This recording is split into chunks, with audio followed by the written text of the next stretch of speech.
Hey guys, welcome back to Paracord Planet for another tutorial. Today we're going to be making a jewel knot bracelet. It's a little bit of our own invention. It uses the crown and diamond knot. Let's dive right in.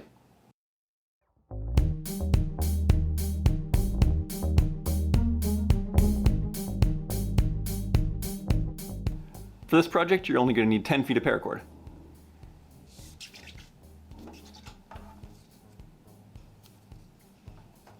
Start by finding the middle of your cord.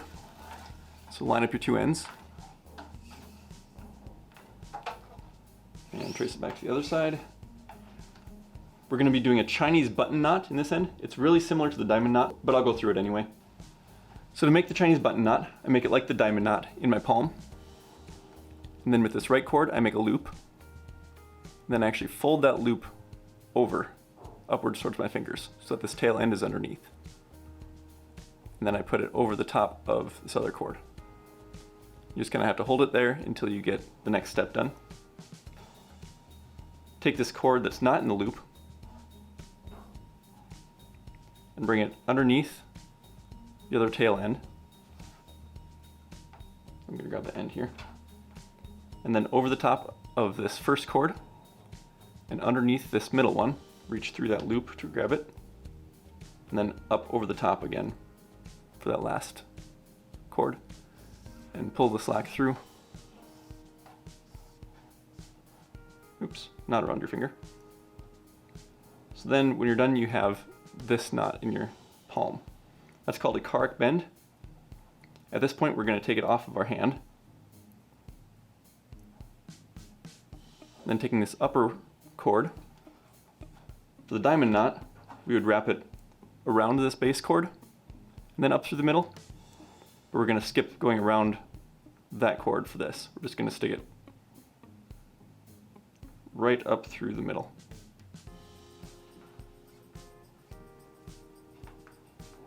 Just kind of leave a loop up like that. Keep this cord out of the way. And take this other one that we haven't used yet and bring that up through the middle. So this bottom cord up through the middle as well. So now you've kind of got a 4-petal flower. Pull the slack through so it's all together, and then you just kind of have to gently tighten this knot down.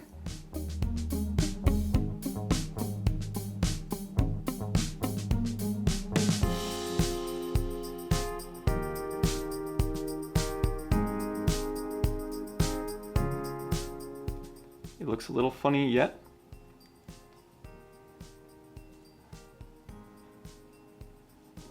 But now we're going to take this top loop out of the knot. So take all that slack through and then just feed it all the way through your knot. So here's what the knot should look like when it's done. Just remember to tighten it slowly, otherwise it can come out looking like a jumbled mess.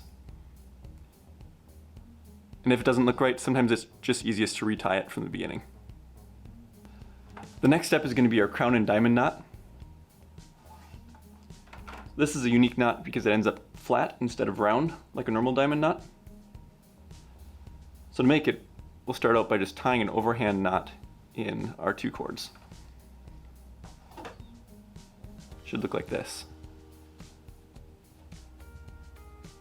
And then this cord that goes out the back, if you have a mirror image of this, then it's going to be this cord, but whatever cord is underneath, I'm going to make a loop and put it around the back side of the middle loops. Then same with this left one, it comes out the front, so we're going to make a loop across the front. Alright, so now that you've got all that pinched in your fingers, take this cord and we're going to wrap it around the back side to come through this left loop.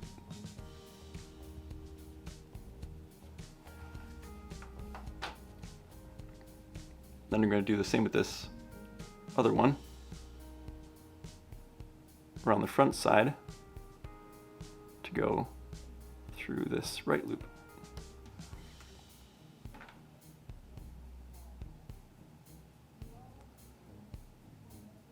Now the final step before we tighten it down, we're going to take each of those side cords and bring it right up through the middle of this top knot.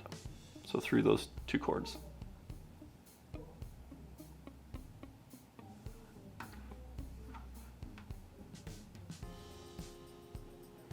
And then same with this left one.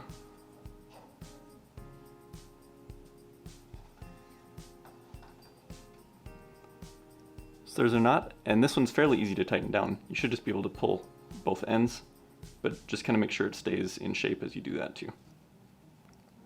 There we go, that looks symmetrical. And the other side looks about the same. But we want this knot to be down near our button knot. So I'm gonna feed the cord through and take the slack out of it. I'm gonna do one side at a time.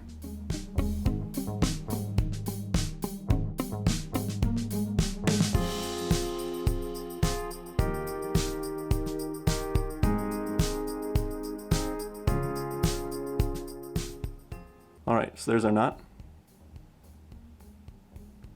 Now we're just going to make a bunch of these in succession. And the only thing to remember on that is that you want to make in the same direction as your previous one. Otherwise the pattern won't repeat quite as nicely. So if the first time you tied the knot, you had the right side cord coming out the back end, I just want to make sure that I do that every time. So I'll go ahead and make a couple more and catch you at the end of the bracelet. All right, so I made, let's see, 1, 2, 3, 4, 5, 6, 7, 8, 9 knots. You might have a different number of them depending on your wrist size, but that fits on my wrist. So to finish it off, we'll just make a loop in this end, and I'm going to do that by using a double fisherman's knot. So make a loop with one of your cords, just an inch or 2 long, and then we're going to be wrapping it back around all 3 cords about 3 times.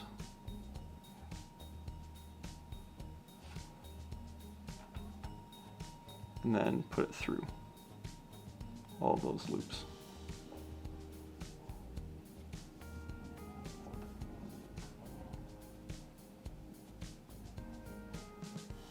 Then just tighten that down. Probably have to adjust it because that's going to turn into a big loop.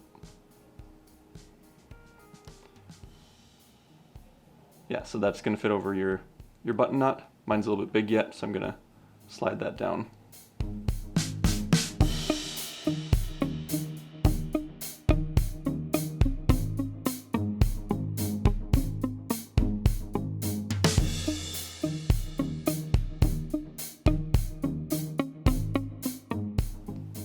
All right, now I just need to trim my ends.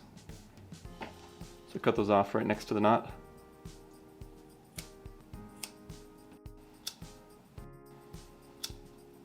After your knot's all sealed and dry, you can go ahead and put it on. There we go. So that is our jewel knot bracelet. We'll put links to where you can buy paracord down in the description. If you enjoyed this video, be sure to let us know by hitting the like button, and subscribe if you want to see more. Otherwise, thanks for watching, and we'll see you next time. Today we're going to be making the crown, nope, not the crown jewels, the jewel knot bracelet. And I hope you didn't hear my stomach growling. No. I think so.